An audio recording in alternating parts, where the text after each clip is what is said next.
Okay, well, we will go ahead and get started. We'd like to welcome the winner of the 2024 John Deere Classic, Davis Thompson. Davis, I don't even know where to begin with everything that you accomplished this week. It was absolutely remarkable. Congratulations on your first career PGA Tour win. Earlier, we had a number of players who were finishing up, and as opposed to them talking about their week, their round, they were asked about, do you know Davis Thompson? What can you tell us about him? And so forth. So a lot of people really felt like this was coming close for you, and sure enough, you brought it home. So with that said, just a few opening initial comments about getting the job done. Yeah, I played great all week. Kind of had a few hiccups on Friday, but worked hard after the round Friday and was able to kick it into gear on the weekend. Man, it just feels great. A lot of hard work went into this, and thankfully I was able to get the job done this weekend, and yeah, it just felt great. My caddy kept me grounded all weekend. He did a great job, and I'm just so thankful to be the champion. Well, with the win, you move up to 22 in the FedEx Cup standings. You're on your way to the Open Championship. All kinds of numbers. 24th first-time winner of the John Deere Classic. 9th first-time winner on the PGA Tour this season. Is this the kind of thing that you imagine? I think somebody down earlier said you don't typically show a lot of emotion, but you certainly have a lot of emotion. Is this something that's going to take you a while to kind of get your arms around? Yeah, I think so. Yeah, I mean the goal, I guess in May, my goal was, to make the playoffs, and then next thing I know, I finished second at Myrtle Beach, and then 9th at the U.S. Open, and second last week, and this week, my goal was to just kick the door down and get a win, honestly. And then I was just able to play really well, and thankfully I'm in a good spot for the rest of the year. Okay. Well, we'll take a few questions. We'll start with George.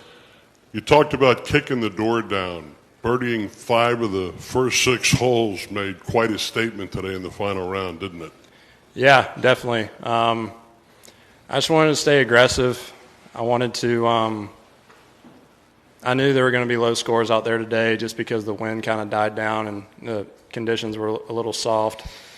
So I knew I was going to have to go play well, and thankfully made a great putt on 1 and had a great up and down on 2 and just kind of kept the ball rolling. Davis, the Georgia Bulldog streak is intact here. We got 2 in a row and 3 in the last 10 years with Brian Harmon starting things off and Sepp last year.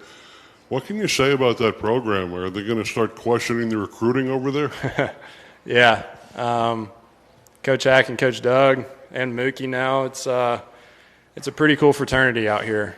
We've got, around 10 guys out here, and it's just cool to share that with other guys. And we're pulling for each other, but at the end of the day, we're competing against each other, and it's always fun to just talk Georgia football with those guys. Davis, more than three Georgia Bulldogs. It's 3 for 3 for the house. Did you feel mojo there? I mean, or is that just a bunch of good golfers hanging out together? Maybe a little bit of both. Yeah, it's kind of crazy how JT 2 years ago, and then Sepp had that unbelievable final round last year, and Sepp didn't stay there this year, but I stayed in Sepp's room this year. So I don't know. Me and him may be fighting for that room next year, but. Yeah, it was just pretty laid back. This guy's hanging out, watching sports, playing cards. It was a really fun week. Did that camaraderie, that group, staying with those fellow professionals, kind of help you as you slept on the lead? Was it a little different than the last time you had the lead? Yeah, I mean, I think staying in a hotel room by myself, I probably would have let my mind wander a lot, and my mind did wander, but just hanging out with those guys last night and just, doing all our laundry and watching sports, it kind of kept my mind off of it. Wait, you had to do their laundry? I did my own laundry last night, yeah. Brendan Todd called you a perennial Ryder Cupper, a top 10 player in the world for a number of years going forward. People talk about your game in that way. What were your expectations coming out on tour, and how do you see yourself, and what are your expectations going forward? How great can you be? Coming out on tour, I mean, of course, like every young guy, my expectation was to win every week, and that's just not feasible. Throughout my life, it's taken me time to get adjusted to anything in life. It took me a while to get adjusted to college, to even back to junior golf when I started playing the back tees. It just kind of takes me a while to get adjusted, but once I get comfortable, I kind of get in a groove and start to play well. I feel like, the past couple months I've gotten more and more comfortable and was able to break through this week. Davis, talk about the emotions there on 18. You've got your first PGA Tour win, and it looked like it sort of hit you all at once. That was quite an embrace there on 18. Yeah, just seeing my wife, it was awesome. And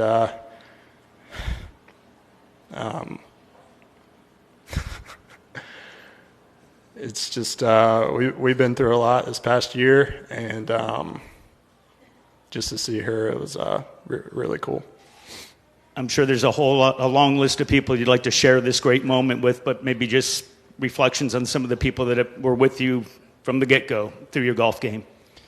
Let's see, golf-wise. Swing coach Eric Eshelman and I have been working together since I was 12 years old. And he's always kept it really simple for me, and thankfully now we're a winner on tour. And Peter Persons helping me with my short game, and obviously my dad. He's my best friend. He's my therapist. He's my father. He's my coach. He means everything to me, and that goes for my mom and sister as well. They've always been great support, and the list is very long. Randy Myers, David Richardson, Brian Smith, helping me with physical and physio side. Dr. Morris Pickens with sports psychology, and Jeremy Elliott for believing in me and wanting to represent me. So if I missed anybody, I'm sorry, but that's kind of my team, and man, it takes a lot. So, yeah.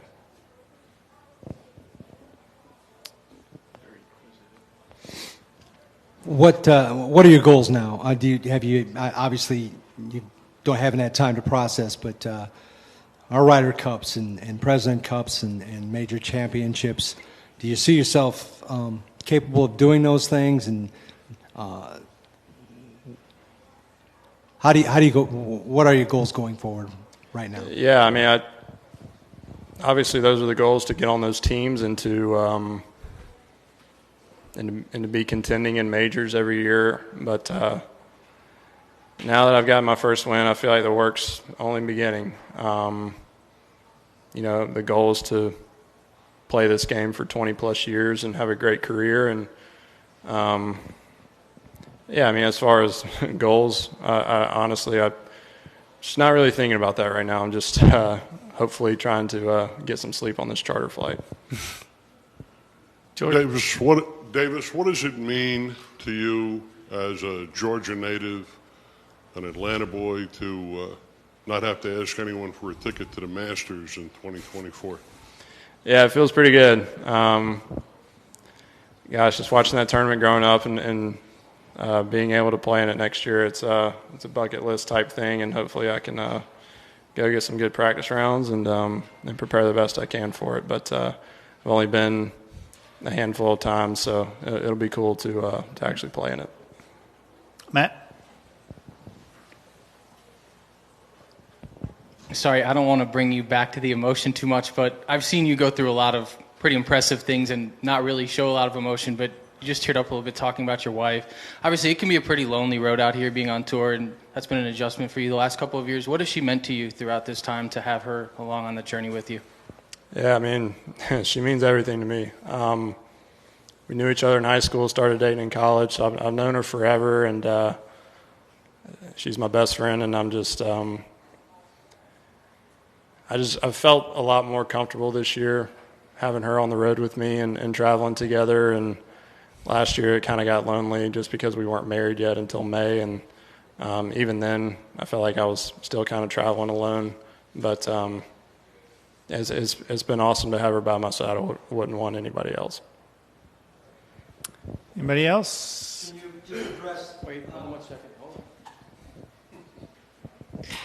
Address securing a British Open exemption with this victory and how you get ready in a matter of 2 weeks to go compete in that.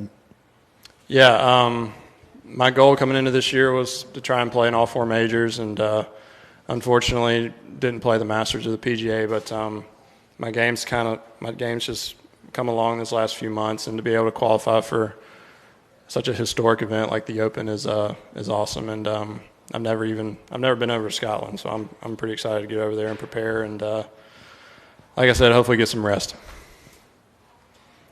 All right.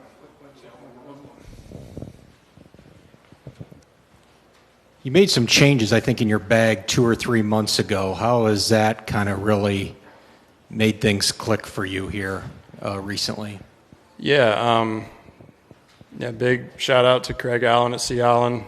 He helped me with getting my iron specs and got the right golf ball dialed in, and thankfully we found a combination that worked around, I guess, a Dominican Republic tournament. Finished 18th there, so I felt like I was in a good spot, and then was able to just keep it going. But yeah, just switching back to an older driver head that I've used in the past, and new irons and different shaft and a different golf ball has helped out a lot. All right. Well, Davis, we couldn't be more proud of you. Congratulations on your first career PGA Tour win right here at the John Deere Classic. Yeah, thank you.